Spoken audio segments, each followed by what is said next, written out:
Hey folks, welcome back to the channel. So this is part 3 of the BC Rich ST Platinum build, and I'm doing kind of a restoration on this guitar. It came to me in a pile of parts that really was in really poor shape, and we did some restoration as much as we could on the finish. I've been working on reinstalling the electronics, already sort of changed out the bridge, changed out the pots, going to be changing out the switch. So there's a lot going on. Now what I'm going to be working on today is the humbucker and some of the rest of the electronics. And unfortunately, at the time I'm starting to film this video, my micro switch is still not here, and the switch that was sent to me for this 5-way was an incorrect switch. So hopefully those two things arrive before the end of the video, but let's get started with this humbucker.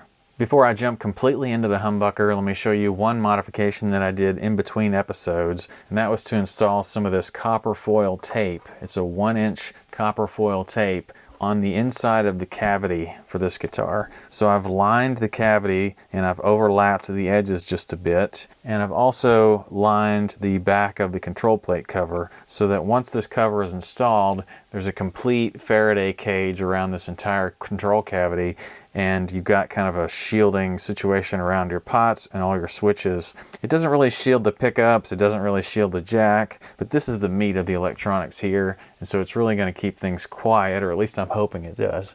And this copper tape it really lays down well. I guess one thing I'd say about it is that it has conductive adhesive, so if you overlap the layers just slightly, which is what I did all the way through here, it will create one solid shield, kind of a copper cup, if you will, to hold all these electronics. It's a good mod. It's not very expensive. They give you a roll that's like 66 feet long, and so it goes a long way. I'll put a link to this on my description, so if you want to purchase it through one of my Amazon links and help me out, you can find that there. Now, as I mentioned in an earlier episode, I enlarged this humbucker cavity just a tiny bit to accommodate this new humbucker ring. This humbucker ring was just a tiny bit wider than the original one, so I think I enlarged it maybe a 1/16 to 1/8 of an inch. I've got a Fleor humbucker that I'm going to be installing. These Fleor humbuckers from Amazon are really actually pretty good. They're kind of a knockoff of a Seymour Duncan or a PAF style humbucker, and they are wax potted. They got good materials, and they come packaged okay, nothing fancy, but it's all wrapped up in shielding, so they do a pretty good job with their stuff. I think they sound fine, and we're going to install this because it's a splittable humbucker.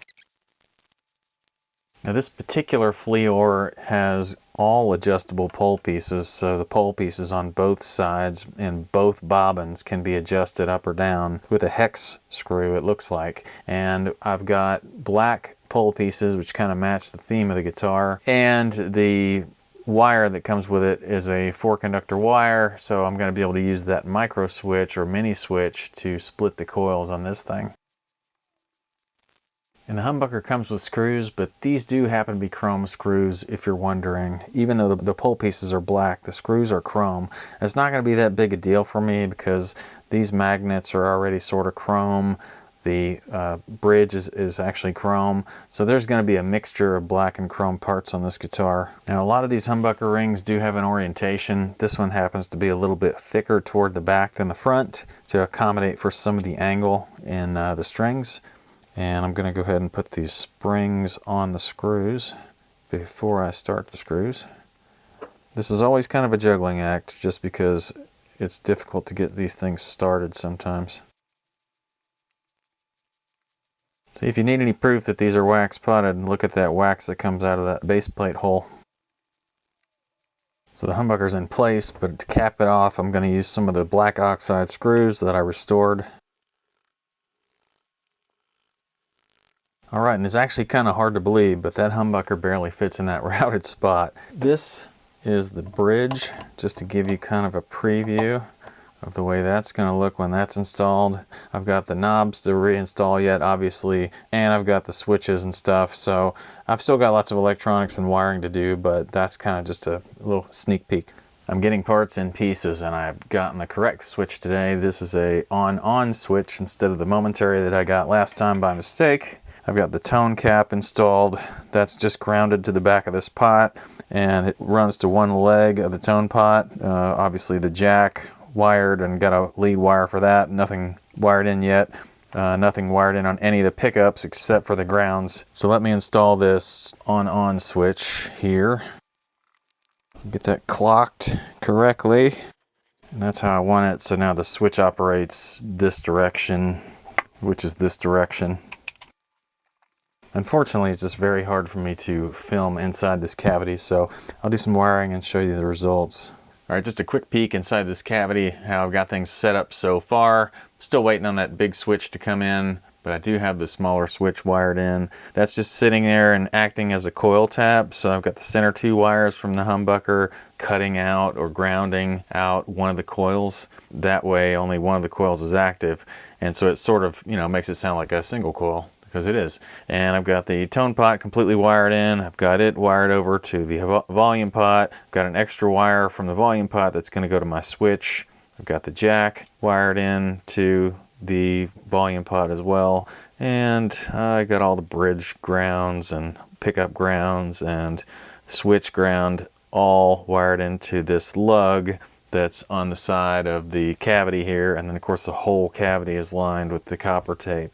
I went ahead also and set the tremolo in place, kind of got my springs situated, but this is not adjusted yet, so we'll work on that sometime soon. All right, I got an honest to God 5-way switch. Now it's a new day and I'm just going to install this. Now the only weird thing about installing this switch is that there's not a pick guard, but there is this tiny little switch plate, so that has to go in first. Even though I'm using a Fender 2-sided switch, because there's only one tone pot, I don't need both sides of that switch, but nice to have it. Now I just have to wire this in, and like I said, I do my wiring off camera just because I can't get the camera to shoot down in here very well, but I'll show you the results. All right, I'm all done. All I've done here is use one side of the switch. The common goes to the volume pot, and then you've got bridge, middle, neck behind that.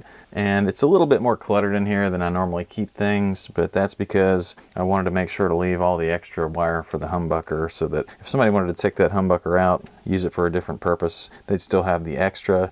And since it's a shielded cable, it's really not a big deal to leave all that extra wire in there. I've also got this sort of Faraday cage around everything anyway, so now I'm just going to go ahead and install the back plate, and then the next thing I'll do is plug it up to an amp and make sure I don't have any weird noises. All right, so in with the amp, and I'll just get a metal object. The bridge is working, middle, neck. Well, the only 2 positions with any noise at all involve the neck single coil. It's not totally unexpected just because it is a single coil. Oh, one more thing, coil tap switch. All right, so the coil tap's working as far as I can tell. I tested it with an ohm meter and it definitely does what it's supposed to do. So now we're gonna get some strings on this thing and set it up. All right, well, I've thrown a set of 9s, well, 9 to 46s actually, so a hybrid set. I've replaced the blocks inside the Floyd because I actually had one missing. And what I've done is I've just preliminarily kind of adjusted these 2 screws here so that I got 4/64 action at the 17th fret, just on my little ruler here, and that was just a matter of turning them out just a little bit. I was actually really close on my guess on where it was going to land, and now I've got to actually set up the Floyd and the springs in the back. And all I normally ever do on that is stick a block of wood in between the back of the tremolo block and the body. I set the tremolo to level, shove that block of wood in there, and then I'll tune it to pitch. I will tighten the springs on the back, or the screws that go into the claw, and when that block of wood falls out, everything's set up and level perfectly. So I've got to do my tuning first. Okay, close enough. If I tighten this block, there we go. All right, so that's perfectly level now. I'm gonna just check my tune. That's pretty good. I'm gonna go ahead and let it out maybe a half a turn though, just because that trim doesn't sit completely parallel. It's just a tiny bit off. All right, I think once I tune this back, that'll be perfect. That looks really good. Now I'm gonna recheck my action, because you mess with the bridge, you better check your action. Looks good. And now the last thing to set will be my pickup height. And I don't really have a spec for this guitar. I'm just going to try something close. And I think what I'll do is probably use like, oh, I don't know, maybe 6/64 all the way around. All right, we're in the ballpark. Let's tune it again. All right, well, that's got my tremolo set up very well. I haven't intonated it, but that's difficult on a Floyd, and I'll probably order a tool for that. The last Floyd I did was just a pain. Maybe I'll do a little quick tip video on that or something. But this thing is pretty much done. I want to go ahead and just make sure my electronics work, so I'm going to go ahead and plug it up.